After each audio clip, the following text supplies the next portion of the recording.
نستعينه ونستغفره ونؤمن به ونتوكل عليه ونعوذ بالله من شرور أنفسنا ومن سيئات أعمالنا من يهدي الله فلا مضل له ومن يضلله فلا هادي له نشهد أن لا إله إلا الله وحده لا شريك له ونشهد أن سيدنا ومولانا محمدا عبده ورسوله أما بعد قال الله تعالى في القرآن المجيد أعوذ بالله من الشيطان الرجيم بسم الله الرحمن الرحيم والذين جاهدوا فينا لنهدينهم سبلنا وإن الله لمع المحسنين وقال الله تبارك وتعالى يا أيها الذين آمنوا كونوا أنصار الله وقال الله تبارك وتعالى يا أيها الذين آمنوا كونوا أنصار الله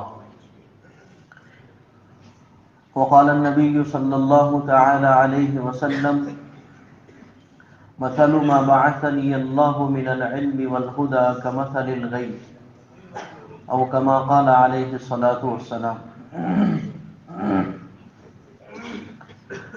میرے محترم بھائیوں بزرگوں دوستوں، اللہ تعالیٰ کا بہت فضل کرم احسان ہوا. اللہ پاک نے ہم سب کو دین کی نسبت سے جمع ہونے کی توفیق عطا فرمائی. اللہ تعالیٰ ہمارا یہ جمع ہونا قبول فرمائے اور اللہ پاک بار بار دین کی نسبت سے جمع ہونا، دین کی فکروں کو لے کر بیٹھنا نصیب فرمائے. میرے بھائیوں دوستوں ساتھیوں، یہ جو دعوت کے عنوان سے جوڑا جاتا ہے، اس جڑنے کا ایک بہت بڑا مقصد ہے. ایک بڑے مقصد کو لے کر امت کو جوڑا جاتا ہے. ایسا نہیں ہے کہ کوئی رواجی عمل ہے جو انجام دیا جا رہا ہے، بلکہ ایک بڑا مقصد ہے کہ دنیا کا ہر ایک ایمان والا اپنی ذمہ داریوں کو سمجھنے والا اور اپنی ذمہ داریوں کو پورا کرنے والا کیسے بنے. اس مقصد سے امت کو جوڑا جاتا ہے. اپنے ایمانی ذمہ داریوں کو سمجھنا اور ان کو پورا کرنا، یہ فکر اور عنوان ہوتا ہے ہمارے جڑنے کا. اس لیے کہ اگر ایمان والا اپنے ایمانی ذمہ داری کو پورا نہیں کرے گا، میرے بھائی دوستوں ساتھیوں، دنیا کے اندر اس کو بڑے حالات کا سامنا رہے گا. یہ اللہ تعالیٰ کا فیصلہ ہے کہ جب ایمان والے اپنے ایمانی ذمہ داریوں سے فارغ ہو جائیں گے، اپنے ایمانی ذمہ داریوں سے پہلو تہی کریں گے، تو اللہ تبارک و تعالیٰ سب سے پہلے ان کی دنیا حالات والی بنائیں گے. اس لیے کہ اللہ تعالیٰ نے ایمان والے کو ایمان دے کر ایک مقام دیا ہے کہ ایمان والا ہے. اللہ نے اس کو یہ حیثیت دی ہے، ایمان والے کے اعمال کے ساتھ، اس کے حرکات اور نیتوں کے ساتھ دنیا کے حالات کو جوڑا ہے. ہمارے ایک بزرگ فرماتے تھے کہ اگر غیر ایمان والا دنیا کے اندر فساد کرے، بگاڑ کرے، دنیا کے اندر طرح طرح کی بے حیائی اور عریانیت کرے، تو دنیا کے حالات پر ذرہ بھی اس کا اثر نہیں آئے گا. اور اگر ایمان والے کی نیت ہی بگڑ گئی، کیا بگڑ گئی؟ عمل نہیں بگڑا، کیا بگڑ گئی؟ اگر ایمان والے کی صرف نیت بگڑ گئی تو دنیا کے حالات پر اس کا اثر آئے گا. یہ اللہ نے اس کو مقام دیا ہے. اور قرآن شریف میں واقعات ہے. یمن کی ایک بستی کا واقعہ اللہ تعالیٰ نے سنایا ہے 29ویں پارے میں. ایک بزرگ بڈھے میاں تھے، وہ زمینداری کرتے تھے. اپنے زمین کے کاشت سے جو غلہ حاصل ہوتا تھا اس کو 3 حصوں میں تقسیم کرتے تھے. ایک حصہ اپنی ضرورت کے واسطے، اور ایک حصہ فقراء مساکین کے لیے، اور ایک حصہ اگلے سال فصل بونے کے لیے. وہ 3 حصے کرتے تھے. تو ان کا انتقال ہو گیا تو ان کے بیٹوں نے آپس میں مشورہ کیا کہ ہم آپس میں 3 بھائی ہی اس کو تقسیم کیا کریں گے، غریب فقراء کا کوئی حصہ نہیں. ابھی عمل نہیں کیا، ابھی کیا کی؟ ابھی برے عمل کی صرف نیت کی. تو قرآن شریف بیان کرتا ہے وہ رات کو جب گھر گئے، صبح جب فصل کاٹنے کے لیے آئے کھیت پر، تو اللہ نے راتوں رات سارے کھیت کے فصل کو تباہ کر دیا تھا. نیت بگڑنے پر حالات بگڑ گئے کہ اللہ تعالیٰ نے ایمان والے کو اس مقام پر رکھا ہے اس کے نیت کے ساتھ، اس کے اعمال کے ساتھ دنیا کے حالات کو جوڑا ہے کہ اگر یہ صحیح نیتوں کے ساتھ اور صحیح عمل کے ساتھ رہے گا، دنیا کے حالات اس کے صحیح رہیں گے. اور اگر ایمان والے کی زندگی میں فساد اور بگاڑ آ گیا، اس کی نیت اور عمل بگڑ گئی، تو میرے بھائی دوستو ساتھیو، دنیا کے حالات فساد اور بگاڑ والے بنیں گے. یہ قدرتی اللہ تعالیٰ نے ضابطہ بنایا ہے. اس لیے ایمان والوں کو اپنی ذمہ داریوں کو سمجھنے سمجھانے کے لیے، ایمان والے اپنے ایمانی تقاضوں کو پورا کرنے والے بن جائے، اللہ نے یہ دعوت کی عظیم محنت چلائی ہے کہ ہر ایمان والا اپنے ایمانی ذمہ داری کو سمجھے اور اپنی ذمہ داریوں کو پورا کرنے والا بن جائے. اس کے بغیر کوئی راستہ نہیں ہے کہ اس کی دنیا کے حالات بن جائے، اس کے آخرت کے حالات بن جائے. دنیا اور آخرت کی عافیت کے لیے، دنیا آخرت کے مسائل کے حل کے لیے ایک ہی راستہ ہے کہ ایک ایمان والا اپنی ذمہ داریوں پر رہے اور اپنی ذمہ داریوں کو پورا کرتے ہوئے زندگی گزارے. اس لیے کہ جب ذمہ داری پوری ہو جائے گی، ذمہ داری کے پورا ہو جانے کے بعد ہی نتیجہ ہوتا ہے. کیوں بھائی، ایسا ہے نہیں ہے؟ ایک دکاندار ہے، وہ اپنے دکان کی ذمہ داری سمجھتا ہے، صبح گیا شام تک رہا، ساری چیزوں کی فکر رکھتا ہے، صفائی رکھتا ہے، تو ساری ذمہ داری پورا کرنے کے بعد ہی اس کو نتیجہ ملتا نہیں ملتا؟ دنیا کے ہر شعبے کے ساتھ اللہ نے یہی ضابطہ رکھا ہے کہ جس شعبے کے اندر انسان اپنی ذمہ داری کو پورا کرے گا، وہ شعبے کے اندر انسان اپنی محنت کا ثمرہ پاوے گا. زمیندار اپنی ذمہ داری پوری کرتا ہے، ہل جوتتا ہے، پانی لگاتا ہے اور زمین کی ساری ضروریات کی دیکھ ریکھ کرتا ہے. بولو آخر میں فصل ملتا نہیں ملتا؟ کیوں؟ ذمہ داری پوری ہو گئی. تو ذمہ داری پورا ہو جانے کے بعد اللہ تعالیٰ نتائج دیں گے. یہ اللہ کا ضابطہ ہے. ایک زمین ایمان والے بھائی کی ہے اور ایک زمین غیر ایمان والے کی ہے. تو غیر ایمان والا اپنے زمین کی ساری ضرورتیں پوری کر رہا ہے، جو اس کے ذمہ کام ہے وہ کر رہا ہے. وقت پر پانی لگایا، ہل جوتا، فصل لگایا، ساری چیزیں. اور ایمان والا زمیندار ہے، وہ کچھ نہیں کرتا. ایمان والا زمیندار آدمی نہ اپنے زمین کی پانی لگاتا ہے، جو ذمہ اس کے کام ہے وہ نہیں کرتا. بولو جب فصل کٹائی کا وقت آئے گا، کس کے کھیت میں فصل ہوگا؟ بولو بھائی. کیوں؟ کہ معاملہ یہ نہیں ہے کہ کوئی ایمان والا ہے تو کوئی غیر ایمان والا ہے، اس کے لیے الگ نظام، اس کے لیے الگ نظام. نہ، کہ اللہ نے یہ ضابطہ بنایا ہوا ہے کہ جو ذمہ داری انسان کو دی گئی ہے، انسان اپنی ذمہ داری پوری کرے گا تو اللہ تعالیٰ نتائج دیں گے. یہ حال ہے، یہ ضابطہ ہے اللہ کا. اس لیے اپنے ایمانی ذمہ داریوں کو سمجھنا بھی ہے اور اپنے ایمانی ذمہ داریوں کو پورا بھی کرنا ہے. جب ذمہ داری پوری ہوگی کہ پھر اللہ تبارک و تعالیٰ نتائج مرتب فرمائیں گے، پھر نتیجہ آئے گا. یہی اگلوں کے ساتھ بھی ہوا اور اللہ تعالیٰ نے قرآن شریف میں یہی آخروں کے لیے بھی، تمام آنے والے انسانوں کے لیے یہ بتایا ہے کہ جہاں ذمہ داری پوری انسان کرے گا اللہ نتائج لائے گے. تو اس لیے میرے بھائیوں، دوستوں، ساتھیوں، بحیثیت ایمان والا ہماری ذمہ داری کیا ہے، اس کو سمجھنا بھی ہے اور اس کو پورا بھی کرنا ہے. جیسے بحیثیت دکاندار ہر آدمی اپنی ذمہ داری سمجھتا ہے، بحیثیت فیکٹری کے مالک ہونے کے ہر آدمی اپنی ذمہ داری سمجھتا ہے، بحیثیت دفتر کے ملازم کے ہر آدمی اپنی ذمہ داری سمجھتا ہے اور اسے پورا کرتا ہے. اسی طریقے سے اللہ تعالیٰ نے ایمان دے کر مجھے دو نسبتیں عطا فرمائی کہ جب میں ایمان میں داخل ہوا، ایک اللہ کی بندگی کی نسبت حاصل ہوئی کہ میں اللہ کا بندہ ہوں اور میں جناب رسول پاک صلی اللہ علیہ وسلم کا امتی ہوں. تو بحیثیت بندہ ہونے کے ہماری کیا ذمہ داری ہے، یہ سمجھنے والی بات ہے. بحیثیت امتی ہونے کے میری کیا ذمہ داری ہے.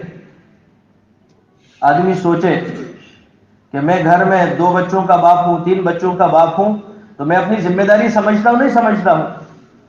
کیوں بھائی، سمجھتے سب؟ کوئی آدمی گھر کا مالک ہے، گھر کا ذمہ دار ہے، تو اپنی ذمہ داری سمجھتا نہیں سمجھتا ہے کہ مجھے یہ کرنا چاہیے، یہ نہیں کرنا چاہیے. دکان کا مالک ہوں تو ہر آدمی سمجھتا ہے مجھے یہ کرنا چاہیے، یہ نہیں کرنا چاہیے. اسی طریقے سے میرے بھائی، دوستوں، ساتھیوں، اللہ نے ہم کو ایمان والا بنایا ہے. میں اپنے آپ کے اندر اپنے دکان کی ذمہ داری سمجھتا ہوں، گھر کاروبار کی ذمہ داری سمجھتا ہوں. اللہ نے مجھے جو ایمان دیا ہے، بحیثیت ایمان والا ہونے کے میری کیا ذمہ داری ہے، اس کو سمجھنے سمجھانے کی فکر ہو رہی ہے کہ ہم اپنے ایمانی ذمہ داری کو سمجھیں اور اس کو پورا کریں. اور جب ہم یہ کام کریں گے پھر اللہ تبارک و تعالی ہمارے حق میں نتائج مرتب فرمائیں گے. تو ہماری ذمہ داری کیا ہے بحیثیت ایمان والا ہونے کے؟ کہ ہماری پہلی ذمہ داری مجموعی طور پر اللہ تعالیٰ نے یہ حکم دیا ہے، اور یہ امر وجوبی ہے، لازمی حکم ہے. ہر ایمان والے کو اللہ نے مخاطب کر کے فرمایا ہے، یا ایھا الذین آمنوا ادخلوا فی السلم کافہ. اپنے آپ کو پورا دیندار بنانا یہ ہر ایمان والے کی ذمہ داری ہے. ہر ایمان والے پر فرض و لازم ہے کہ اپنی زندگی کو کیا کرے، اپنی زندگی کو دیندار بناوے. یہ اللہ نے ذمہ داری دی ہے، اور اس کے لیے اللہ نے 50-60 سال کی زندگی دی ہے. 50 سال دیے ہیں، 60 سال دیے ہیں. کیا کرو کہ 50-60 سال زندگی کی ایسی ترتیب بناؤ کہ یہ مقصد تمہیں حاصل ہو جائے. ہر آدمی چاہتا ہے اللہ راضی ہو جائے، دنیا سے اللہ کو راضی کر کے نکل جاؤں. بولو چاہتا ہے نہیں چاہتا ہے؟ تو اللہ کی رضا کے لیے یہ شرط ہے، پہلی شرط ہے. اللہ راضی ہوں گے دینداری سے. بغیر دین کے کوئی آدمی اللہ کو راضی کرنا چاہے یہ نہیں ہوگا. تو اس لیے پہلی شرط اللہ کی طرف سے ہمارے اوپر، ہماری پہلی ذمہ داری یہ ہے کہ ہم اپنی زندگی کو دین والی زندگی بناویں. کہ تبلیغ میں کیوں لگے ہو، دعوت میں کیوں جڑے ہو؟ کہ جڑنے کا پہلا مقصد یہ ہے اپنی زندگی کو دین والی زندگی بنانا ہے.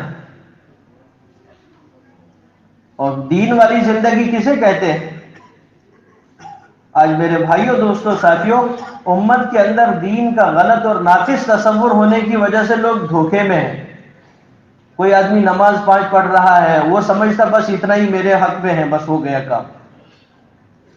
ہمارے یہاں کوئی آدمی 5 وقت نماز پڑھے تو اس کو کیا کہتے ہیں لوگ؟ بولو بھائی کیا کہتے ہیں؟ دیندار کہتے نہیں کہتے کہ یہ دیندار آدمی ہے.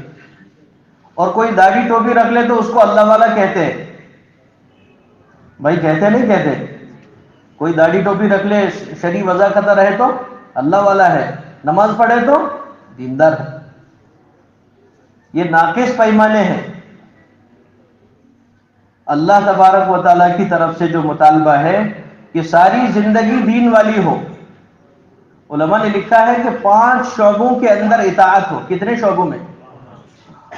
زندگی کے 5 شعبوں کے اندر اللہ اور اس کے رسول صلی اللہ علیہ وسلم کی اطاعت ہو تو دیندار ہوگا. اللہ کے یہاں دینداری کی فہرست میں آئے گا. تھوڑی ایمان مل گیا، اللہ کا شکر اور احسان ہے. اور ایمان کے بعد آدمی ذرا سی نیک صحبت حاصل کر لے تو عبادت کا ذوق شوق مل جاتا ہے. کیوں بھائی؟ کسی آدمی نے تبلیغ میں 3 دن دیے، 40 دن دیے، تو عبادت والا دین مل جاتا نہیں ملتا؟ تو یہ تو تھوڑی محنت سے پہلے ہی دین کے ابتدائی حصے میں ملے گا. تو بہت یہیں پر شیطان آدمی کو دھوکے میں ڈالے کہ بس تمہارا کام ہو گیا. اسی لیے فرماتے ہیں دعوت کے اندر صحابہ کی زندگی پر نظر رکھو. مولانا یوسف صاحب رحمۃ اللہ علیہ فرماتے تھے کہ صحابہ کی زندگی پڑھو. جب صحابہ کی زندگی پڑھو گے اپنے ایمان پر نفاق کا شک کرو گے. جب صحابہ کی زندگی نظروں کے سامنے رہے گی اپنی ایمانی زندگی کے اندر نفاق پاؤ گے. اور صحابہ اگر نظروں سے اوجھل ہو گئے، اگر ان کی زندگی نظروں سے ہٹ گئی، نظر ان سے ہٹ گئی، تو اپنے نفاق والی زندگی پر ایمان سمجھ بیٹھو گے. نفاق والی زندگی پر، نفاق کی چیزوں پر آدمی اطمینان کرے گا کہ نہیں ایمان والا.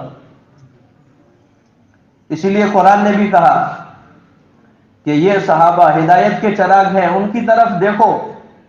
والذین اتبعوہم باحسان الی یوم الدین، قیامت کی صبح تک جو ان لوگوں کی اطاعت کا اتباع کریں گے، جو ان لوگوں کی زندگی کی نقل اتاریں گے، کہ اللہ ان کے ساتھ بھی رضا اور اپنی مدد و نصرت کا معاملہ کرے گا. یہ معیار ہے. صحابہ کیا ہے؟ کہ معیار ہے. تو اس لیے میرے بھائیوں دوستو، صحابہ والی زندگی، تو جب صحابہ کی زندگی کو پڑھیں گے تو سب سے پہلی چیز مجموعی طور پر یہ دکھے گی، ہر صحابی اپنی ذات میں دیندار تھا. ہر صحابی اپنی ذات میں کیا تھا؟ اپنے زندگی کے 5 شعبوں کو اللہ اور اس کے رسول کی اطاعت پر لانا، یہ دینداری کہلاتی ہے. کتنے شعبوں کو؟ سب سے پہلے فرمایا ایمانیات کا شعبہ، ایک اللہ کی ذات پر یقین، ایک اللہ کی ذات کا استحضار. آدمی جیسے حالات سے گزر رہا ہو، آدمی جس طرح کے مسائل سے دوچار ہو، ہر حالت میں نظر اللہ پر ہونی چاہیے. یہ سکھایا گیا ہے جناب رسول پاک صلی اللہ علیہ وسلم نے صحابہ کو. فرمایا حتی شسع نعلہ اذا انقطع، اگر جوتے کا تسمہ بھی ٹوٹ جاوے تو بھی نظر اللہ پر ہو. ایمان والے کا جوتے کا تسمہ پھیتا ٹوٹ گیا، نظر کس پر ہونی چاہیے؟ کہ اللہ میری ضرورت پوری کرے. وَإِن مِّن شَيْءٍ إِلَّا عِندَ اللَّهِ خَزَائِنُهُ، اللہ یہ ذہن قرآن میں بناتا ہے ایمان والے کو. یہ فرمایا میرے بندے، ہر چیز کے خزانے میرے پاس ہے. وَإِن مِّن شَيْءٍ إِلَّا عِندَ اللَّهِ خَزَائِنُهُ، کون سی چیز ہے میرے بندے جس کے خزانے میرے پاس نہیں ہے؟ تو سارے خزانے اللہ کے پاس ہے، ساری طاقتیں اللہ کے پاس ہے. یدبر الامر من السماء، کہ وہ آسمان سے فیصلے کرتا ہے، زمین پر نافذ کرتا ہے. زمین والوں کے ہاتھ میں کچھ نہیں ہے. اور یہ فرمایا تم سب فقیر ہو، اللہ غنی ہے. تم سب فقیر محتاج ہو، اللہ بے نیاز ہے. لہذا تم سب لوگوں کا تعلق کس کے ساتھ ہو؟ اللہ. ہر حالت میں اپنے اللہ کا استحضار اور اپنے ہر مسئلے میں اپنے احتیاج والی نظر اللہ کی طرف ہو. یہ ایمانیات کا تقاضا ہے. آدمی سوچے، اپنے ایمانیات کی زندگی کا جائزہ لے لے. میرے ایمانیات کا کیا حال ہے؟ سر میں درد کیا، گھر میں مسئلہ ہوا، سر میں کیا ہو گیا؟ سر میں درد ہو گیا.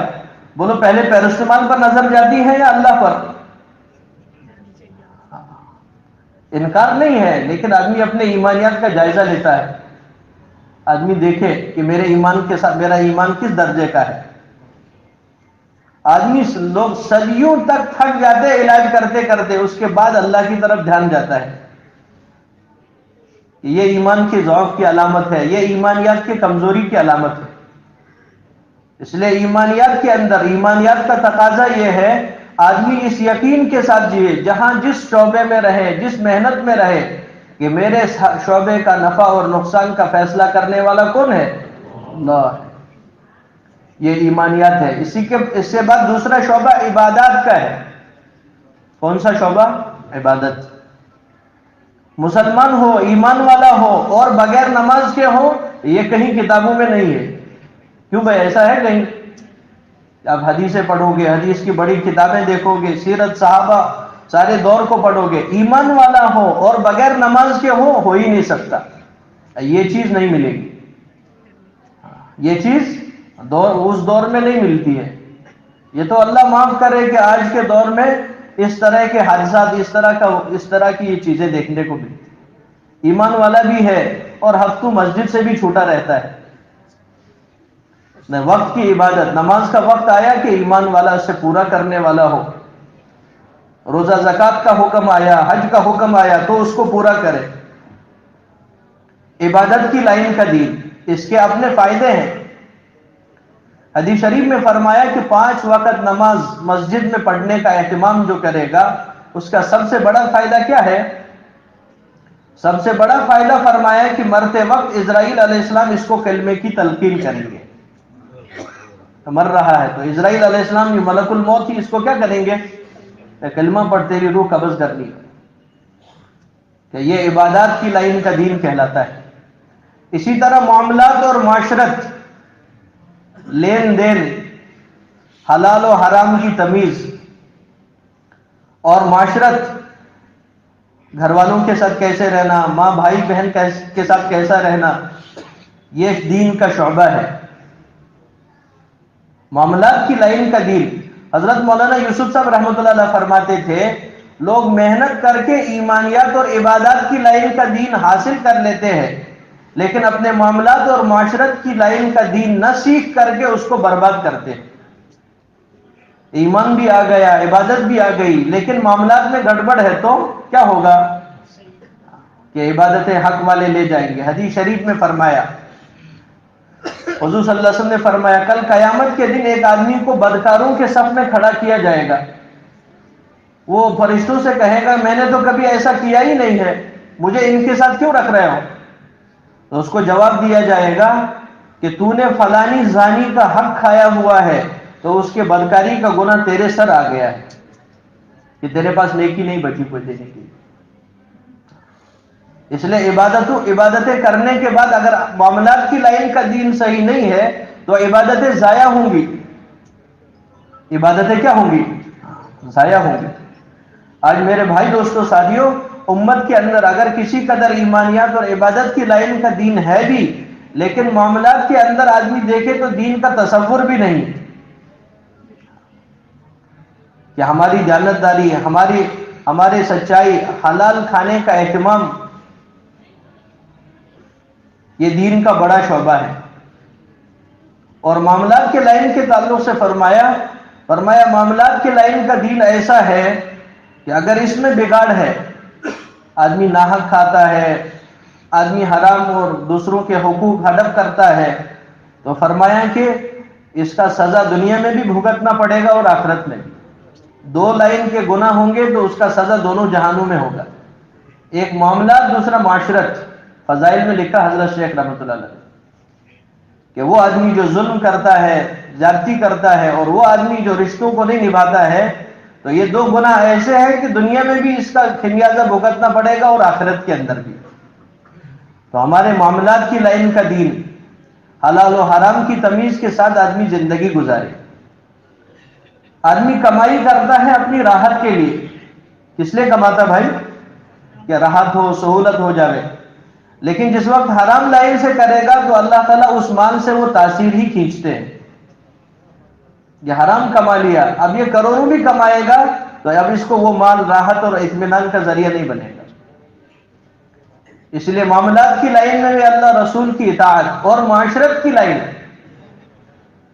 کہ گھر میں رہنا ہے، ماں باپ کے ساتھ کیسے رہنا ہے، بھائی بہن کے ساتھ کیسے رہنا ہے، یہ معاملات معاشرت کی لائن کا دین کہلاتا ہے، اور بہت بڑی فضیلتوں والا دین ہے۔ آج میرے بھائی دوستو ساتھیوں، ہمارے گھر میں ہماری تبلیغ کیوں نہیں چلتی ہے؟ میرے گھر میں تبلیغ داخل کیوں نہیں ہوئی؟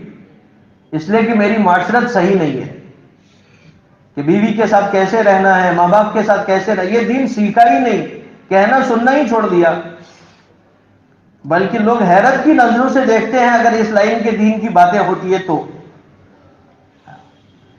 جناب رسول پاک صلی اللہ علیہ وسلم ایک مرتبہ، بخاری شریف میں ہے، آپ باہر سے تشریف لا رہے تھے، وہ جنت البقیع کے پاس میں ایک میدان تھا چھوٹا سا، وہاں حبشہ کے لوگ آتے تھے، وہ کھیل دکھاتے تھے، وہ زمانے میں تیر کمانے کا کھیل، کرتب ایسا دکھاتے تھے۔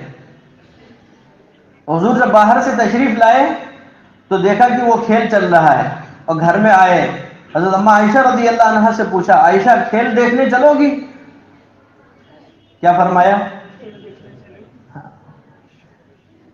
یہ میرے بھائی دوستو حضور کی زندگی ہے، آپ سارے عالم کے ہدایت کے ذمہ دار ہیں، قیامت تک آنے والے انسانوں کے لیے ہدایت کی سبیل کرنی ہے۔ کان دائم الفکر متواصل الاحزان، آپ ہمیشہ فکروں کے ساتھ اور غم کے ساتھ زندگی گزارے ہیں، پوری انسانیت کے ہدایت کی فکر سے آپ کا سینہ ہر وقت بھرا رہتا تھا۔ آج میں حلقے کا ذمہ دار ہوں، مجھے اپنے حلقے کی ذمہ داری کا ایسا بھوت سوار ہوا ہے کہ میں اپنے نہ گھر کے ساتھ صحیح ہوں، نہ بیوی کے ساتھ، نہ بچوں کے ساتھ۔ کہ صاحب کو تقاضے ہے. یہ دیکھو حضور رحمت للعالمین تمام عالمین کے ذمہ دار ہیں. عائشہ چلو گی کھیل دیکھنے کے لیے کہ فرصت ہے, کوئی موقع کوئی کام نہیں ہے تو چلے. تو اما عائشہ نے کہا ہاں چلوں گی. اور یہ واقعہ پردہ نازل ہو جانے کے بعد کا واقعہ ہے, بخاری میں اسی عنوان سے نقل ہے. حضور نے فرمایا کہ دیکھو میرے پیچھے کھڑی ہو جانا, میرے کندھے سے جھانک جھانک کر کے دیکھ لینا. تو بولے ٹھیک ہے چلے. تو حضور صلی اللہ علیہ وسلم کھڑے رہے, اما عائشہ پیچھے کھڑی رہی اور دیکھ رہے. تھوڑی دیر کے بعد حضور نے فرمایا کفا کی, کافی ہو گیا چلے. تو اما عائشہ نے کہا نہیں ابھی اور رکو. اور تھوڑی دیر ہو گئی, حضور نے پوچھا ہو گیا تو چلے. تو اما عائشہ نے کہا نہیں ابھی اور رکو. 3 مرتبہ. کتنی مرتبہ؟ 3 مرتبہ حضور نے پوچھا. جب چوتھی مرتبہ حضور صلی اللہ علیہ وسلم نے پوچھا تو اما عائشہ نے کہا ہاں اب چلو, اب ہو گیا. اور جب واپس نکلنے لگے کہ حضور صلی اللہ علیہ وسلم جو ہے مسکرانے لگے. تو حضور صلی اللہ علیہ وسلم نے فرمایا کہ تمہیں پہلی ہی مرتبہ میں دل بھر گیا تھا, تم میرا امتحان لے رہی تھی, میرا شوہر میرے لیے کتنی دیر کھڑا رہے گا. تو اما عائشہ رضی اللہ عنہا نے کہا ہاں ایسا ہی تھا, میرا پہلی مرتبہ دل, میں دیکھ رہی تھی میرے لیے کتنا دیر کھڑا رہو. یہ معاشرت کی لائن کا دین ہے. اگر ہمارا اپنے گھر والوں کے ساتھ ایسا معاملہ رہے, وہ ہماری دعوت میں معاون بنیں گے, مخالف بنیں گے. یہ معاشرت کی لائن, بڑے اعمال بڑے مراتب حاصل ہوتے ہیں. حضرت موسیٰ علیہ السلام نے خواہش کی تھی کہ جنت میں میرا ساتھی کون ہوگا. تو کون تھا بھائی؟ لمبے تہجد والا, تسبیح تلاوت والا کون تھا؟ کہ ایک کسائی ہے, اپنے والدہ کے ساتھ صحیح سلوک کرنے والا ہے. اللہ نے اس عمل کی برکت سے اس مقام پر پہنچایا ہے. یہ معاشرت کی لائن کے دین کے فضائل ہے. اس لیے ہماری معاشرت بھی دین والی ہو, ہمارے معاملات بھی دین والے ہو, اور اخلاقیات ہو. ہمارے اخلاق کیسے؟ جناب رسول اللہ صلی اللہ علیہ وسلم غیروں کے ساتھ کیسا معاملہ تھا, ہم اپنوں کے ساتھ کیا معاملہ کرتے. ابو داؤد شریف کے اندر ہے کہ جناب رسول پاک صلی اللہ علیہ وسلم ایک مرتبہ ایسے تبلیغ فرما رہے تھے, واعظ نصیحت. آپ کی تبلیغ میں, آپ کی مجلس میں غیر ایمان والے بھی آتے تھے. تو غیر ایمان والا ایک آیا, وہ جب آیا تو کان یفتش یمینا و شمالا, وہ دائیں بائیں نیچے جھانک رہا تھا. حضور صلی اللہ علیہ وسلم سمجھ گئے کہ نیچے بیٹھنے کے لیے کوئی جگہ نہیں ہے, یہ بچھونا نہیں ہے, چٹائی ختم ہو گئی. روایت میں ہے کہ حضور صلی اللہ علیہ وسلم نے ہاتھ کے اشارے ان تک پہنچے, اور جب ان کے پاس پہنچے, ابو داؤد شریف میں ہے آپ نے اپنا امامہ مبارک کھول لیا اور نیچے بچھا دیا کہ بیٹھو, اللہ کی بات سنو, اپنے آخرت مقصد کو سمجھو. نسائی شریف کے اندر ہے آپ کے امامے کے اوپر جو ردا مبارک ہوتی تھی, آپ نے وہ ردا مبارک کو نیچے بچھایا. یہ غیر کے ساتھ اخلاق کا معاملہ ہے. ہمارا اپنوں کے ساتھ کیسا معاملہ ہے؟ یہ اخلاق کی لائن کا دین. میرے بھائی دوستو ساتھیوں, اگر ہماری زندگی میں یہ 5 لائن کا دین آ گیا تو ہماری زندگی دعوت بن جائے گی. ہمارا چلنا بھی دعوت رہے گا, ہماری دکان بھی دعوت دے گی, ہمارا گھر بھی دعوت دے گا. اس لیے یہ پہلی ذمہ داری ہے, اس کو ذمہ داری سمجھنا, پہلا فرض ہمارا. آج ایمان والا نماز, روزہ, زکات کو فرض سمجھتا ہے, لیکن اپنی زندگی کو پورا دیندار بنانا کوئی فرض نہیں سمجھتا, حالانکہ حکم ہے اللہ تعالیٰ کا. اس لیے ہماری ذمہ داری ہے کہ ایمان کے بعد ہمارے ذمہ پہلا کام کیا ہے کہ ہماری ذمہ داری ہے ہم اپنے آپ کو پورا دیندار بناویں. یہ 5 شعبوں کے اندر زندگی دین پر آ جائے, یہ پہلی ذمہ داری ہے. کیوں بھائی؟ ہماری پہلی ذمہ داری کیا ہے کہ اپنی زندگی کو پورا دیندار بنانا ہے. وَلَا تَمُوتُنَّ إِلَّا وَأَنْتُمْ مُسْلِمُونَ. جب اسرائیل علیہ السلام تمہارے پاس آ جاوے تو تمہاری زندگی پوری دین پر ہو, پوری اطاعت پر ہو. یہ مطالبہ ہے, یہ پہلی ذمہ داری ہے. اور ہماری دوسری ذمہ داری کیا ہے؟ 2 ذمہ داری ہر ایمان والے پر ہے. پہلی ذمہ داری تو یہ ہو گئی. ہماری دوسری ذمہ داری کیا ہے؟ فرمایا ہماری دوسری ذمہ داری یہ ہے, یا ایھا الذین آمنوا کونوا انصار اللہ. اے ایمان والو, اللہ کے دین کے مددگار بنو. یہ ذمہ داری ہے. کوئی آدمی یہ نہ سمجھے کہ میں اپنے آپ کو دیندار بنا لیا، میری زندگی دین کے اعتبار سے صحیح ہو گئی تو میرا معاملہ کب تمام ہو گیا. نہیں، یہ غلط تصور ہے، یہ دین کی غلط سمجھ ہے. اگر صحیح سمجھ ہوتی تو صحابہ سمجھ جاتے. کیوں بھائی؟ صحابہ سب دیندار تھے نہیں تھے؟ اللہ تعالیٰ نے صحابہ سے وعدہ کیا، دیکھو میں تمہارے سے راضی بھی ہو گیا، اور ان کے ایمان کے تعلق سے فرمایا اولئک هم المؤمنون حقا، تمہارا ایمان بھی سچا ہے، تمہارے اعمال بھی مقبول ہے. لکل وعد اللہ الحسنى، ہر آدمی، ہر صحابی کے لیے جنت کا فیصلہ بھی ہوا. اس کے بعد کیا کرنا چاہیے؟ کہ اگر صرف اپنی ذات مطلوب ہوتی کہ میری ذات میں دین آ گیا تو بس میرا کام پورا ہو گیا، تو صحابہ حرم سے باہر ہی نہ نکلتے. کیوں بھائی؟ کہ ایک لاکھ نماز کا ثواب مل رہا، 50,000. تو اگر اپنی ذاتی دینداری ہی کافی ہوتی، اگر صرف معاملہ اسی سے بن جاتا کہ اپنی ذات میں دین لا گیا تو معاملہ ہو گیا، تو پھر صحابہ حرم سے باہر نہیں نکلتے. تو صحابہ کو کس چیز نے حرم چھڑوا دیا؟ مکہ مدینہ جیسے مبارک شہروں سے نکل کر سارے دنیا کے اندر پھیل گئے. یہ ذمہ داری ہے، یہ دین کی سمجھ ہے، ان سے سمجھو، ورنہ شیطان اور ماحول پتہ نہیں کیا سمجھائے گا. آج دھوکہ لگا ہے بہت سارے لوگ. ایمان والا آدمی اپنی بس کہتا بس میری ذات ہے، میں بچ گیا تو بس بڑی بات ہے. آدمی اپنی ذات پر بس کر دے اور دین کے اعتبار سے محنت فکر نہیں کرے گا تو کیا ہوگا؟ فرمایا جس ماحول کے اندر یہ رہتا ہے، یہ ماحول شیطان کے ہاتھ میں چلا جائے گا، ماحول بگڑ جائے گا. ایمان والا اپنے دینداری پر اگر مطمئن ہو گیا اور اپنی ذاتی دینداری کو ہی کمال سمجھنے بیٹھ گیا اور اپنے ذاتی دین پر ہی پورا اطمینان کیا ہوا ہے، دین کی محنت میں نہیں رہ رہا، دین کی محنت میں نہیں لگا ہے، تو فرمایا کیا ہوگا کہ ماحول بے دینی کا بن جائے گا. ماحول کیا بنے گا؟ ماحول بے دینی کا بن جائے گا، اور بگڑا ماحول اس کی ذات کو چھوڑے گا نہیں. کیوں بھائی؟ ایسا نہیں ہے؟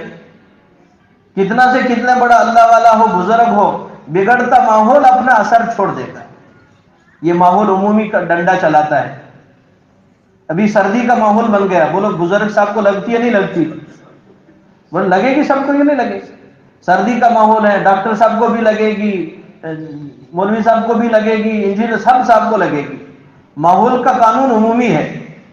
اس لیے اگر ماحول بے دین بن گیا، بے دینی والا ماحول ہماری ذات پر بھی اپنے اثرات چھوڑے گا کہ اس کو دین پر چلنا مشکل ہوگا. آج نہیں تو کل، کل نہیں تو پرسوں، کہیں نہ کہیں حالات کی زد میں اس کا دین آئے جائے گا. کیوں بھائی؟ ایسا ہے نہیں ہے؟ یہ حدیثوں میں بات ہے.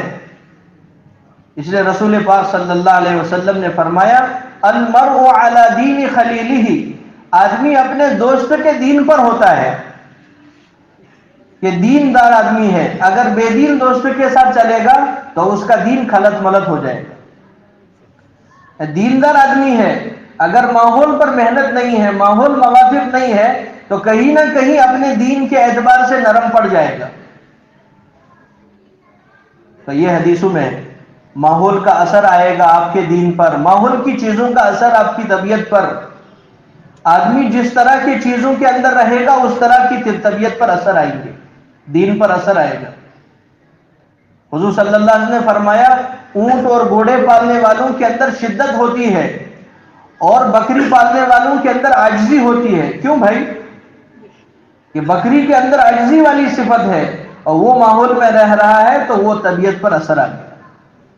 اونٹ اور گھوڑے کے اندر اللہ نے سختی شدت رکھی ہے، ان کے ساتھ رہتا ہے تو اللہ نے ان کے اثرات مرتب کیے.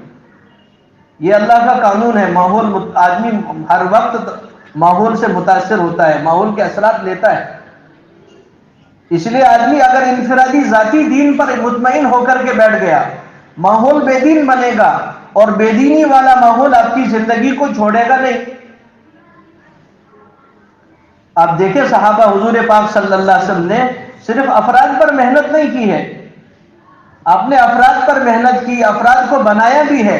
پھر وہ جو صحابہ بن گئے، دیندار بن گئے، پھر ان کی دین کی حفاظت کے لیے مدینے والا ماحول قائم کیا گیا. یہ ہجرت کے مقاصد میں ایک مقصد لکھا علماء نے کہ اب دین والے بن گئے، اب ایمان اور آخرت کا شعور رکھنے والے بن گئے، تو اب ان کا دین محفوظ ہو جائے، اب ان کا دین ترقی کر جائے، اس کے لیے مدینے میں موافق ماحول بنانے کی محنت کی گئی۔ اسی لیے اپنا ذاتی دین پر آدمی، شیطان دھوکے میں نہ ڈالے آدمی کو کہ تمہارا کام ہو گیا بس، اب دنیا کیا کر رہی ہے، دنیا میں کیا ہو رہا ہے، اس سے کوئی تیرا لینا دینا نہیں۔ یہ غلط تصور، فرمایا یہ دین کی غلط سمجھ ہوگی۔ جناب رسول اللہ صلی اللہ علیہ وسلم آپ کے تعلق سے ہے، آپ فجر کی نماز پڑھا رہے، بخاری شریف میں ہے، فجر کی نماز کے دوران حضور صلی اللہ علیہ وسلم کو آیتوں کا الٹ پلٹ ہو گیا، پہلی والی آیت بعد میں پڑھ لی اور بعد والی آیت پہلے پڑھ لی۔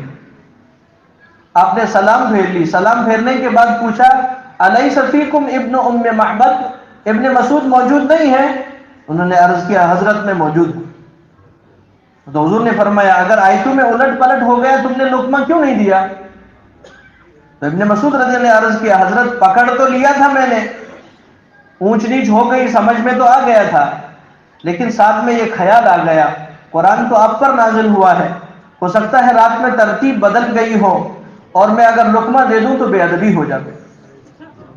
اس کے بعد حضور صلی اللہ علیہ وسلم نے فرمایا نہیں، اگر ایسا ہوتا سب سے پہلے صبح میں تم کو بتا دیتا۔ ابن مسعود کے قرآنی علم پر، ابن مسعود کے علم پر حضور کو بڑا اعتماد تھا، یہ فضیلت والی بات ہے۔ اس کے بعد حضور صلی اللہ علیہ وسلم نے فرمایا لوگوں کو کیا ہو گیا ہے، لوگ اچھی طرح سے وضو نہیں کرتے، یہ بات بتانے مطلوب ہے۔ کیا فرمایا؟ لوگوں کو کیا ہوا ہے، لوگ صحیح طریقے سے وضو نہیں کرتے، تم میں سے آج کسی نے ناقص وضو کیا تھا، اس کے اثرات مجھ پر آنے لگے تھے، میں قرآن کو بھولنے لگ گیا تھا۔ یہ ماحول کی چیزوں کے اثرات ہیں۔ آدمی کیسے سمجھتا ہے کہ میں اپنی ذات کو بچا سکتا ہوں جب وہ دین کی محنت میں نہ لگے بغیر، ماحول کے بنانے کی محنت میں لگے بغیر۔ اس لیے ذمہ داری دی گئی ہے کہ دیکھو آپ اپنی ذات کو بھی دیندار بناؤ، یہ پہلی ذمہ داری ہے، اور ساتھ میں یہ ذمہ داری ہے کہ تم دین کی محنت میں، دین کی مدد اور نصرت میں لگو تاکہ ماحول دین والا بنے، جس ماحول میں رہ کر پھر اپنے دین کو بچانا بنانا آسان ہوگا۔ یہ ذمہ داری ہے اور حکم ہے، اللہ تعالیٰ نے وجوبی حکم قرآن میں دیا ہے، کونو انصار اللہ، اللہ کے دین کے مددگار ہو جاؤ۔ ایمان والے کا مال، ایمان والے کی جان، صلاحیت صرف اپنی خواہشات پورا کرنے کے لیے نہیں ہے۔ آج ساری دنیا میں گھوم پھر کے دیکھو تو کیا خلاصہ ہے، سارا مال، ساری جان، ساری صلاحیت ایمان والا اپنی خواہشات پہ لگا رہا ہے، اس سے علاوہ کوئی دوسرا مرکز نہیں ہے، کوئی لگانے کی جگہ ہی نہیں ذہن میں۔ اور شیطان سمجھاتا کیا ہے، مال کمانا تھوڑی برا ہے، صحابہ میں نے تو کمایا۔ عبد الرحمن ابن عوف رضی اللہ تعالیٰ اتنے بڑے مالدار تھے اور عشر مبشرہ میں بھی تھے، اگر مال کمانا کوئی برا ہوتا تو وہ تھوڑی کرتے۔ یہ دھوکہ ہے۔ عبد الرحمن ابن عوف رضی اللہ، صحابہ جو مال کماتے تھے، صحابہ جو مال دنیا میں کمائی محنت کرتے تھے، اس مقصد اور ذہن سے کرتے تھے کہ یہ مال کو لانا ہے، اپنی ذات پر نہیں لگانا ہے، اپنے خواہشات پر نہیں لگانا ہے، مال لانا ہے اس کو اللہ کے راستے پر، اللہ کے دین پر، لوگوں کی سہولت پہ لگانا ہے۔ اس لیے عبد الرحمن ابن عوف کی زندگی میں آپ یہ پڑھو گے، آپ بہت بڑے مالدار تھے، لیکن اس سب کے ساتھ ساتھ انہوں نے اپنی زندگی کا یہ اصول بنایا تھا کہ کبھی دسترخوان پر 2 سالن جمع نہیں ہوں گے، کبھی دسترخوان پر 2 سالن جمع۔ ہمارا 10,000 کی انکم ہو، اچانک سے 20,000 ہو جائے تو ہماری کیا حالت ہوتی ہے، ہمارے تیور بدل جاتے ہیں، زندگی کا طرز ہی الٹا ہو جاتا، ہوتا نہیں ہوتا؟ کیونکہ غلط غرض سے ہی کمائی ہو رہی ہے، سمجھ ذہن بنا ہی ہے، اس لیے ہے مال آئے گا تو اپنے خواہشات کو بڑے سے بڑے پیمانے پر پورا کرنا ہے۔ کہ نہ ایمان والا ہے تو مال والا ہے، ایمان والے کے مال کے تعلق سے، اس کی جان صلاحیت کے تعلق سے اللہ نے یہ فیصلہ کیا ہے کہ کونو انصار اللہ، اپنے مال جان صلاحیت کو اپنی ضروریات پر بھی لگاؤ، آدمی اپنی زندگی کی ضروریات بھی پوری کرے، اور ساتھ میں یہ فرمایا کہ اپنے مال جان صلاحیت کا ایک حصہ اللہ کے دین پر لگاؤ۔ کہ صرف مال دنیا اور خواہشات پر لگ گیا تو سب سے زیادہ افسوس کرنے والا ہوگا. حدیث شریف میں کہ دنیا میں سب سے زیادہ افسوس کرنے والا افسوس کر کے کون نکلے گا؟ کہ جس نے اپنا سارا مال اپنی خواہشات پر، اپنے دنیا پر لگایا ہے، آخرت کے لیے کچھ نہیں، دین پر کچھ نہیں. آدمی اپنی زندگی کا جائزہ لے لے کہ میری زندگی کی کتنی کمائی دین پر لگ رہی ہے اور اپنے خواہشات پر کتنی لگ رہی ہے. اس لیے یہ ذمہ داری دی گئی ہے، یا ایھا الذین آمنوا کونوا انصار اللہ، اے ایمان والو اللہ کے دین کے مددگار بنو، اپنے مال جان صلاحیت کو اللہ کے دین کی خدمت میں لگاؤ، اللہ کے دین کی ترقی میں لگ جاؤ. اور اللہ کے دین کی نصرت کرنا بہت بڑا عمل ہے. اللہ کے دین کی نصرت کرنا معمولی عمل نہیں ہے کہ صحابہ کی نظر میں اس سے بڑا عمل کوئی نہیں. نصرت کے بڑے فضائل حضور صلی اللہ علیہ وسلم نے فرمائے. آپ صلی اللہ علیہ وسلم نے فرمایا لولا الہجر لکنت رجلا من الانصار، اگر ہجرت کا معاملہ نہ ہوتا تو میں انصار میں سے ایک آدمی بننا پسند کرتا. نصرت کرنے والے انصار نے کیا کیا؟ انصار مدینہ نے نصرت کی. جب لوگوں نے حضور کو دھکا دیا، لوگوں نے حضور کو گھر سے نکالا، لوگوں نے حضور کو اپنے ملک سے نکالا، تو انصار نے کیا کیا کہ انہوں نے دروازے کھول دیے، انہوں نے استقبال کیا، انہوں نے ساتھ دے دیا. اس کو نصرت کہتے ہیں. حضور صلی اللہ علیہ وسلم نے فرمایا الناس شعار والانصار دثار، لوگ میرے لیے باہر کے کپڑے کی طرح ہے اور انصار میرے لیے میرے اندر کے کپڑوں کی طرح ہے. جیسے اندر کے کپڑے بہت قریب ہے، ایسے انصار ہے. آپ نے اپنی وفات سے پہلے 3 دن انصار کو بلایا اور انصار کے سامنے یہ کہا تم نے میرا ساتھ دیا جب لوگوں نے ساتھ چھوڑا، لوگوں نے دھکا دیا تم نے باہیں پھیلا دی، لوگوں نے گھر سے نکالا تم نے اپنے گھر کے دروازے کھول دیے. اور یہ کہتے کہتے آپ کے آنکھوں سے آنسو نکل آئے. اس کے بعد حضور نے انصار سے فرمایا دیکھو تم میرے بہت اپنے لوگ ہو، تم میرے بہت خاص لوگ ہو کہ دین کی نصرت کرنے والے ہو. آگے دور آئے گا تمہارے ساتھ زیادتی ہوگی. تمہارے ساتھ کیا ہوگی؟ لوگ تمہارے حقوق طلب کریں گے، لوگ تمہیں تمہارا مقام مرتبہ نہیں دیں گے. تم صبر کرنا، کسی سے مطالبہ نہیں کرنا، تم صبر کرنا، کسی سے ڈیمانڈ نہیں کرنا. تو حشر میں مجھ سے مل لینا، میں محمد اپنی عزتوں میں سے عزت عطا کروں گا. یہ انصار کو بتایا. اور آپ صلی اللہ علیہ وسلم اس دنیا سے وفات ہو گئے، پردہ فرمائے. آپ کا آخری جملہ زبان پر یہی تھا. حضرت علی رضی اللہ عنہ فرماتے ہیں عائشہ کے گود میں سر مبارک تھا. آپ کے آخری 3 جملے تھے. آپ نے فرمایا الصلاۃ، نماز کے بارے میں ذرا بھی لاپرواہی نہیں. وما ملکت ایمانکم، اپنے ماتحتوں کے بارے میں بہت ڈرتے رہنا، ان کا بہت خیال رکھنا. اور تیسرا فرمایا انصار کا بہت خیال رکھنا، انصار کا بہت خیال رکھنا. یہ آخری جملہ تھا. انہوں نے کیا کیا کہ انہوں نے اللہ کے دین کی مدد نصرت کے لیے اپنے مالوں کو پیش کیا، اپنے جانوں کو پیش کیا، اپنے گھروں کو پیش کیا. جب صحابہ مکے سے آئے مدینہ، اور مدینہ والوں نے کیا کیا؟ ایک صحابی انصاری فرماتے ہیں، مہاجر فرماتے ہیں حضور نے مواخات کرائی. یہ کہا کہ یہ تمہارا دینی بھائی ہے، اس کو اپنے ساتھ لے لو. اور وہ مجھے گھر لے گیا. اس نے کہا دیکھو یہ زمین میری ہے، کل سے تو نصف کا مالک بن گیا. اور گھر لے گیا، گھر میں کہا کہ دیکھو یہ میری 2 بیویاں ہیں، اور 2 میں سے جو آپ کو پسند ہے میں اس کو طلاق دوں گا، کل تم آپ اس کے ساتھ نکاح کر دیں، یہ وہ تمہاری نکاح والی بنی گی. یہ نصرت ہے. کس لیے کر رہے ہیں سب؟ اس میں اپنا ذاتی کوئی مفاد نہیں ہے. کس لیے؟ یہ میرا دینی بھائی ہے، میں دین کی نصرت کے لیے، دین کے لیے اپنے ذات مال کو پیش کرتا. تو انصار نے اللہ کے دین کی نصرت کی، اور حضور نے ان کے مناقب، حضور نے ان کے مناقب بیان کیے کہ کوئی ان جیسا نہیں ہو سکتا. جب حضور صلی اللہ علیہ وسلم مکہ واپس پہنچے، مکہ فتح ہو گیا، کسی نے بات چلائی کہ اب حضور واپس مدینہ نہیں آئیں گے، اب تو یہیں رہیں گے.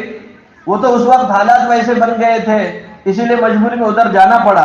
اب تو مکہ فتح ہو گیا، حضور کا اپنا شہر ہے، حضور کو اس شہر سے بہت محبت ہے، لہذا واپس نہیں جائیں گے. یہ آواز چلائی کسی نے. تو حضور تک پہنچے. انصار حیران ہو گئے. تو انصار میں کچھ معزز حضرات گئے, حضور کیا آپ کا ایسا ارادہ ہے؟ اور رو رہے تھے.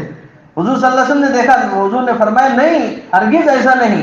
المحیا محیا والممات ممات, جینا تو جینا تمہارے ساتھ, میرا مرنا بھی تمہارے ساتھ ہوگا. اپنوں کو چھوڑ کر ان کو یہ مقام دیا. کیوں؟ انہوں نے کیا کام کیا کہ جب لوگ اللہ کے دین کو دھکا دے رہے تھے, یہ کھڑے ہو گئے سینے سے لگانے کے لیے. جب لوگوں نے اللہ کے نبی کو دھکے دے دیے, اپنے گھر سے نکال دیا, یہ کھڑے ہو گئے, انہوں نے اپنے در کھول دیے.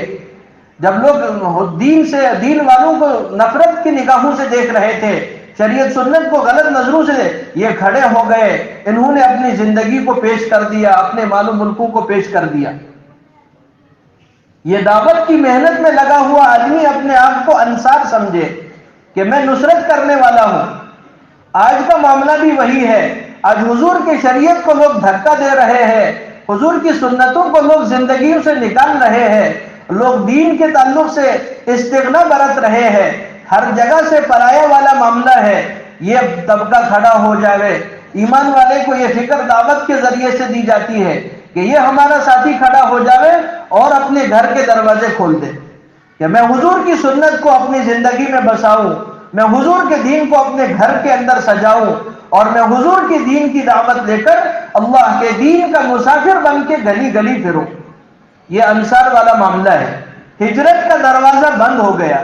آپ نے فرمایا لا ہجرت بعد الفتح, فتح مکہ کے بعد کوئی ہجرت نہیں, البتہ نصرت کا دروازہ قیامت تک کھلا ہے. انصار قیامت تک بنیں گے, ویسے تو نہیں بنیں گے, لیکن ان کے صف میں ان کی پیچھے والے بن جائیں گے. ہمارے دعوت کا سارا کام میرے بھائی دوستوں ساتھیوں یہ نصرت کے قبیل سے ہے. آدمی کی اس سے بڑی سعادت کیا ہوگی کہ میرا مال, میرا جان, میری صلاحیت اللہ کے دین پر کچھ لگ رہا ہے, میرے مال جان صلاحیت سے اللہ کے دین کی نصرت ہوئے. اس سے بڑا سرمایہ کیا ہوگا؟ مسلم شریف کی حدیث میں ہے, جناب رسول اللہ صلی اللہ علیہ وسلم نے فرمایا ایک آدمی نے ایک ایمان والے کی دنیاوی حاجت پوری کر دی, اللہ پاک اس کے 70 حاجتوں کو پورا کریں گے. ایک آدمی نے مال جان لگا کر کوئی بھی کام کر کے ایک ایمان والے کی دنیاوی حاجت پوری کی, حدیث میں حضور نے فرمایا اللہ اس کے 70 حاجتوں کو پورا کریں گے, اور ان 70 حاجتوں میں سے ایک حاجت یہ ہوگی اللہ اس کے پچھلے سارے گناہ معاف کر دیں گے. تو مولانا یوسف صاحب رحمۃ اللہ یہ حدیث پڑھنے کے بعد فرماتے تھے دیکھو سوچو, ایک آدمی نے اپنا مال جان لگایا, ایک ایمان والے کی دنیاوی حاجت پوری کر دی, اللہ نے اتنا دے دیا, اور جو آدمی اپنا مال جان اس لیے لگائے کہ ایمان والے کی آخرت کی حاجت پوری ہو جاوے, اس کو کتنا ملے گا؟ آدمی سوچ نہیں سکتا ہے. دنیاوی حاجت ایمان والے کی پورا کرنے پر اللہ اتنا نوازتا ہے, اور اس سے بڑا خوش نصیب کون ہوگا جس کی مال جان صلاحیت سے ایمان والوں کی آخرت کے ضروریات پورے ہو رہے ہو, کہ ہمارا مال جان صلاحیت لگے, ایمان والوں کی قبر کا مسئلہ صحیح ہو جائے, آخرت اور حشر کا معاملہ صحیح ہو جائے. یہ دعوت کی محنت میں امت کا مال جان اس غرض سے لگوایا جاتا ہے. اس لیے یہ ذمہ داری ہے, یہ کوئی نفلی اور برکاتی کام نہیں ہے, کروں گا تو ثواب ہے, نہیں کروں گا کوئی مسئلہ نہیں. یہ دھوکہ ساتھیوں کو لگا ہوا ہے. آج ہمارا ساتھی سمجھتا ہے یہ نظر سے کام کو دیکھ رہا ہے, جیسے ہماری نظر میں اشراق تھا ویسا, کہ کیوں بھائی اشراق پڑھنے کا معمول ہے, ہلکا سے سر میں درد ہو گیا تو اس دن نہیں پڑھے گا. کیوں؟ یہ ذہن میں نفل ہی تو ہے, نہیں پڑھیں گے تو گناہ تھوڑی ہے. ایسے میرے بھائی دوستو ہمارا مزاج بن گیا ہے, یہ کام ہی تو ہے, فرض تھوڑی ہے, نہیں کریں گے تو کیا بگڑ جائے گا. اللہ معاف فرمائے میرے بھائیو دوستو, اسی فکر نے اور اسی سوچ نے اس وقت ہمارے اپنے اعمال اور ایمان کی جان نکالی ہوئی ہے. کیوں بھائی؟ جب محنت قربانی سے وقت لگتا تھا ہماری نمازوں کا عالم کچھ اور ہوتا تھا, ہمارے دین کی سزا کچھ اور ہوتی تھی. ہم اپنے ذات کو ہم اپنے ان دنوں کو یاد کر سکتے ہیں, لیکن جب محنت کو اس نفلی کھاتے میں رکھا کہ کوئی ضروری نہیں ہے, لوگوں نے بھی آ کر ادھر ادھر کی باتیں سنائی اور یہ بہک بھی گیا, پھسل بھی گیا. آج حالت یہ ہے کہ گھر میں 10 روپے کی دودھ دہی لانے کے لیے میں مسجد کا گشت چھوڑ دیتا ہوں. میرے بھائی سوچنے والی بات ہے, جس دین کے لیے جناب رسول پاک صلی اللہ علیہ وسلم کے مقدس چہرے کو گرد و غبار دھوپ اٹھانی پڑی. حدیث میں ہے حضور صلی اللہ علیہ وسلم لوگوں میں جب گئے دین کو دعوت کے لے کر تو منہم من قطع علیہ التراب، بہت سارے لوگ مٹی پھینکتے تھے. منہم من نفس علی وجہ اللعاب، بہت سارے لوگوں نے چہرے انور پر تھوک بھی دیا. وہ وہی چہرہ ہے جس کی قسمیں اللہ قرآن میں کھا رہے ہیں، جس کی قسمیں قرآن میں کھائی گئی ہے. اللہ کے دین کے لیے وہ چہرہ گرد آلود ہوا، اور جس چہرے کی قسم اللہ نے قرآن میں اٹھائی ہے اللہ کے دین کے لیے اس چہرے پر تھوکا بھی گیا. اور جب اللہ کے دین کے لیے اتنا کچھ کیا گیا، آج اللہ کے دین کے لیے میں اپنا دکان نہ بند کر سکوں، آج اللہ کے دین کے لیے میں اپنے گھر کو 3 دن 4 دن نہ چھوڑ سکوں، اس کا مطلب یہ ہے کہ میری دنیا بڑھ گئی ہے، میرے نظروں میں دین ہلکا ہو گیا ہے. اور ایمان والا اسے جرم سمجھتا ہی نہیں ہے. اس لیے میرے بھائی دوستو ساتھیوں، آدمی جتنی بلندی پر ہوتا ہے اتنا خطرے میں ہوتا ہے. کہ دعوت والا ساتھی بہت بلند مقام پر اللہ نے بڑی اونچائی پر رکھا ہے، لیکن اگر ذرا سی لائے تو لال کرے گا، لاپرواہی کرے گا تو اللہ بچائے تو اتنی پکڑ بھی آئے گی. کیوں بھائی؟ وہ فضائل میں لکھا حضرت شیخ نے کہ جاننے کے بعد کسی چیز کا کرنا نہ جاننے کے برابر تھوڑی ہو سکتا ہے. یہ جاننے والے تھے کہ دین کی محنت کتنی ضروری تھی، یہ جاننے والے تھے کہ اللہ کے دین کی محنت کے نتیجے میں اپنی ذات کو کیا مل رہا ہے، ماحول اور معاشرے کو کیا مل رہا ہے. اس کے باوجود بھی سستی، اس کے باوجود بھی آدمی پیچھے ہٹ جاوے کہ نقصان والی بات ہے. اور جب آدمی محنت چھوڑ دیتا ہے تو شیطان اس کو دوسرے راستے پر آتا ہے. محنت چھوڑنے کے بعد شیطان اس کو امیدوں کی دنیا میں رکھتا ہے. آج ساری امت امیدوں کی دنیا میں ہے. ساری امت کو یہ انتظار ہے کہ کوئی چمتکار ہو جائے گا، وہ ایسا ہو جائے، اچانک سے ہدایت آ جاوے، اچانک سے دین غالب آ جائے. بولو ہے ایسا نہیں ہے؟ کیوں بھائی ایسا ہے نہیں ہے؟ ساری دنیا کی امت کی ذہنیت اب یہی ہے، اچانک کچھ ہو جاوے، اچانک. بھائی اچانک کچھ کیا ہوگا؟ کچھ ہونے والا ہے؟ کیوں بھائی ایسا کچھ کبھی کسی نے بولا کچھ ہونے والا ہے؟ لوگ یہ ذہن بنایا ہے شیطان نے کہ امیدیں رکھی دین کی، دعائیں کرو اللہ ہی کرے گا، اور محنت سے فارغ کر دیا ان امیدوں نے. یہ دھوکہ شیطان کا ہے. بولو پہلے صحابہ بدر میں پہنچے یا پہلے فرشتے بدر میں پہنچے؟ بولو بھائی، سمجھنے والی بات ہے. ہم جو چاہتے ہیں نا اچانک سے غیبی مدد، وہ پہلے نہیں آتی ہیں، پہلے آپ کو پہنچنا پڑے گا. پہلے صحابہ بدر پہنچے، پھر فرشتے آئے. پہلے حضور صلی اللہ علیہ وسلم نے طائف میں دھکے کھائے یا پہلے دعا کی؟ بولو بھائی. تو تم کیسے الٹی ذہنیت میں بیٹھے ہو کہ ہم دعا سے ہی کام بنا دے؟ تو حضور کے ساتھ دوسرا پرایا معاملہ. یہ امیدوں نے لوگوں کو دھوکے میں رکھا ہے. بس دعا کرو میری زندگی ہدایت والی بنے گی، اور اپنی محنت صلاحیت میں ساری دنیا پر لگا رہا ہوں کہ ہدایت اتنی ہلکی ہو گئی، صرف دعاؤں سے ملے گی. یہ تو اگلوں کے طرز کے خلاف کی بات ہے. اللہ نبیوں کو دھکے کھلوا رہے ہیں، اللہ صحابہ کو، اپنے پیارے صحابہ کو یہ راستے کے اندر، دھول کے اندر اور طرح طرح کے مجاہدات کے اندر، مشقتوں کے اندر چلائے، اس کے بعد ان کو ہدایت ملی. آج کے دور کا آدمی چاہتا ہے کہ میں گھر پر عافیت اور سہولت کے ساتھ رہوں، اپنے خواہشات کی پیروی کرتا رہوں اور دعا ہدایت کی کروں، اللہ مجھے ہدایت دے. این خیال است جنو است، یہ تو لا محال خیال ہے، ایسا نہیں ہوگا. اللہ اپنے ضابطے کو توڑنے والے نہیں ہے. وَلَن تَجِدَ لِسُنَّةِ اللَّهِ تَبْدِيلًا، اللہ کا ضابطہ بدلنے والا نہیں ہے. اگلوں کو ہدایت اور دین ملا، محنت کے راستے سے ملا، مشقت اور مجاہدے کے راستے سے ملا. قرآن نے اس کو تاکید کے ساتھ بیان کیا، وَالَّذِينَ جَاهَدُوا فِينَا لَنَهْدِيَنَّهُمْ، ہمارے لیے محنت مشقت کرو. اللہ کے دین کو پانے کے لیے، صحیح حقیقت والی ہدایت کو پانے کے لیے اپنے راحتوں کو چھوڑنا پڑے گا. کوئی عمل دھوکے میں نہ دے تم کو، ڈالے تم کو کیوں بھائی دھوکہ لگتا ہے؟ ایک آدمی نے مسجد شریف بنا دی، اس کو بتایا نفس نے بس ہو گیا تیرا کام، جنت میں گھر بن گیا، اب کیا کرنا ہے؟ رکھتا نہیں کرتا؟ کسی بزرگ اللہ والے کی خدمت کی بس ہو گیا، ماشاءاللہ. کیوں بھائی ایسا ہے؟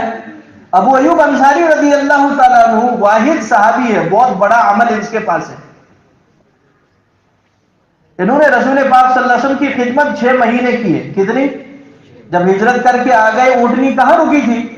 ابو ایوب انصاری کے گھر کے پاس رکی تھی، اور 6 مہینے خدمت کی حضور پاک صلی اللہ علیہ وسلم. اس سے بڑا کوئی عمل ہو سکتا ہے؟ اور حضور کی ہی خدمت نہیں کی، بلکہ حضور پاک صلی اللہ علیہ وسلم کے ساتھ پاس آنے والے مہمان دن رات جو آتے جاتے تھے نا، ان کی خدمت بھی وہ کرے. اور بڑے مالدار بھی نہیں تھے، بڑے مالدار نہیں تھے. جب حضور صلی اللہ علیہ وسلم 6 مہینے کے بعد مسجد میں منتقل ہو گئے، اپنے گھر میں منتقل ہو گئے، تو جس یہودی سے قرضہ لے کر خدمت کیے تھے 1.5 سال اس کے یہاں مزدوری کی ہے. یہ قربانی ہے. بات سمجھ میں آ رہی؟ کتنا بڑا عمل ہے. ایک صحابی فرماتے تھے اگر صرف کسی عمل پر امید لگائی جا سکتی تھی، ابو ایوب کے پاس ایک ایسا عمل تھا کہ وہ اس عمل پر ٹیک لگاتا، جنت کی امید رکھتا. لیکن صحابہ تھے، حضور سے دین کو سمجھا تھا، سکھانے والے محمد الرسول اللہ صلی اللہ علیہ وسلم تھے، اللہ کے چنے ہوئے لوگ تھے. حقیقت قیامت تک لوگوں کو سمجھانے والی زندگی بنانی تھی. ابو ایوب انصاری رضی اللہ 90 سال کی عمر میں بوڑھے آدمی، بزرگ، باغ میں کھاٹ پہ لیٹے ہوئے.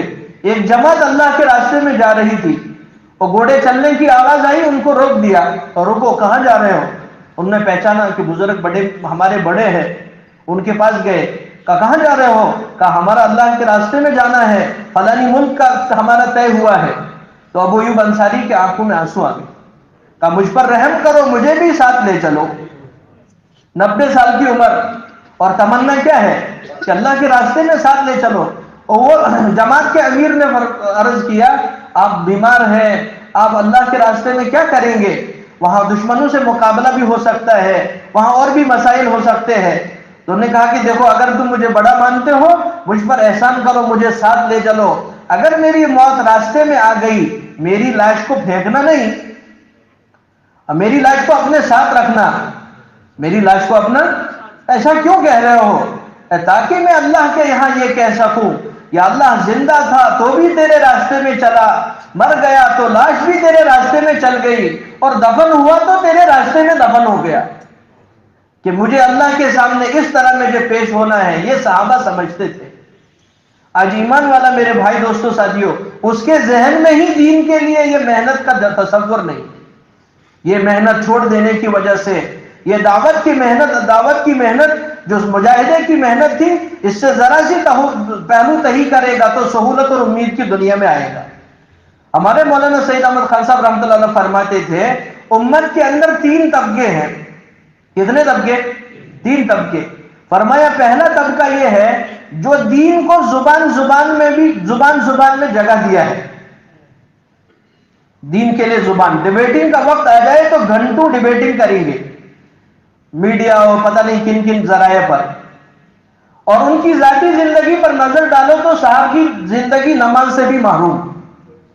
فرماتے تھے ان سے کوئی امید نہ رکھیو، ان کو شیطان نے ہی اس مخمصے میں ڈالا ہوا ہے کہ نہ ان کا خود کا معاملہ بنے گا، نہ ان کے ذریعے سے دین کا معاملہ بنے گا، کہ باتوں بحثوں میں لگایا ہے شیطان نے. اور دوسرا طبقہ فرمایا کہ انہوں نے دین کو صرف امیدوں اور دعاؤں میں جگہ دی ہے. انہوں نے دین کو صرف امیدوں اور دعاؤں کے اندر جگہ دی. یا اللہ ہدایت ہو، یا اللہ دین ہو، یا اللہ عزت ہو، یا اللہ، اور محنت، صلاحیت، مال سارا دنیا پر لگا رہے ہیں. یہ سب اپنا مال سارا دکان پر، اپنی جان ساری دکان پر، اپنی صلاحیت فکر سوچنا ساری دکان پر، اور دعاؤں میں ہدایت اور نیک بننے کا. تو فرمایا ان سے بھی کوئی امید نہ رکھیو، اس لیے کہ یہ طبقہ صحابہ کی ترتیب کے برخلاف ہے، یہ حضور کے ترتیب کے برخلاف ہے. اگر صرف دعا سے کام بن جاتا، سب سے بہترین دعا مانگنے والے محمد الرسول اللہ، اور سب سے بہترین آمین کرنے والے صحابہ تھے، اور سب سے بہترین دعا مانگنے کی جگہ بیت اللہ موجود تھی. کیوں بھائی کر لیتے نہیں کرتے؟ حضور نے پکڑ لیا، آؤ ملتزم کو پکڑے، یا اللہ آج یمن میں ہدایت کر دے، آج مصر میں ہدایت، ایسا ہے کہیں؟ اس لیے فرمایا کہ یہ بھی صرف دعاؤں پر آدمی رہے تو یہ نبیوں کا طرز نہیں ہے، اس سے اپنی ذات اور دین کا بھلا نہیں ہے۔ فرمایا تیسرا طبقہ کیا ہے؟ تیسرا طبقہ وہ ہے جو دین کو اپنے مال جان صلاحیت میں بھی جگہ دیتا ہے اور دین کے لیے رات کو روتے اٹھتے ہوئے دعاؤں میں روتا ہچکچاتا بھی ہے۔ فرمایا یہ طبقہ ہے جو نبیوں سے ملا ہے، ان کا اپنا معاملہ بھی بنے گا، ان کے ذریعے سے دوسروں کا بھی بنے گا۔ اس لیے یہ مزاج والا ہم بن جائے۔ اللہ نے دعوت کی یہ ترتیب اور محنت اس طرح چلائی، تو بھائی اس کے لیے ہم سب تیار ہیں انشاءاللہ۔ کیا بننا ہے؟ کہ دین والا بننا ہے، ماحول کو دین والا بنانا ہے۔ کس راستے سے؟ امیدوں کے راستوں سے نہیں بنے گا، صرف دعا کے راستے سے نہیں بنے گا، بلکہ محنت اور دعا کو ملا کر کے چلانے پہ ملے گا۔ تو بھائی سب کریں گے اس کے لیے انشاءاللہ کہ اللہ نے یہ محنت چلائی ہے، یہ ماشاءاللہ آپ لوگ دعوت سے جڑے ہوئے لوگ ہیں، ہم اپنی فکروں کو بڑھائے۔ آج ہمارے ساتھ معاملہ الٹا ہے، ہمارا مال بھی لگ رہا ہے تبلیغ میں، ہمارا وقت جان بھی لگ رہا ہے تبلیغ میں، لیکن ہماری فکریں تبلیغ میں نہیں ہے۔ اسی لیے یہ بے جان سی چیزیں بن گئی ہیں۔ اس لیے آپ سب حضرات سے درخواست ہے، یہ جوڑ میں آپ حضرات آئے ہیں، سب لوگ نیت کریں انشاءاللہ اپنے دعوت کی فکروں کو، اس محنت کو اپنی زندگی میں جگہ دیں گے، اور بھائی کریں گے انشاءاللہ۔ آج تک جو کمی کوتاہی ہوئی اللہ سے معافی مانگیں گے، آگے اپنے زندگی کی ترتیب بنائیں۔ تو بھائی اس کے لیے ہمت کر کے بتاؤ کون کون ساتھی تیار ہے؟ نقد بتاؤ، 4 مہینے 40 دن کے لیے کھڑے ہو جاؤ ماشاءاللہ، ہمت کرو۔ آدمی ہمت کرے، اللہ کی ذات پر نظر رکھے، اللہ کام آسان کر دیتے۔ بتاؤ ماشاءاللہ، ہمت کر کے بتاؤ، نقد بتاؤ، کل پرسوں ترسوں میں بتا، ہمت کرو ماشاءاللہ۔ اللہ تعالیٰ قبول فرمائے، اللہ نکلنا آسان فرمائے، رکاوٹوں کو دور فرمائے، دیر اور دور کے لیے قبول فرمائے، دنیا آخرت کی عافیتیں عطا فرمائے۔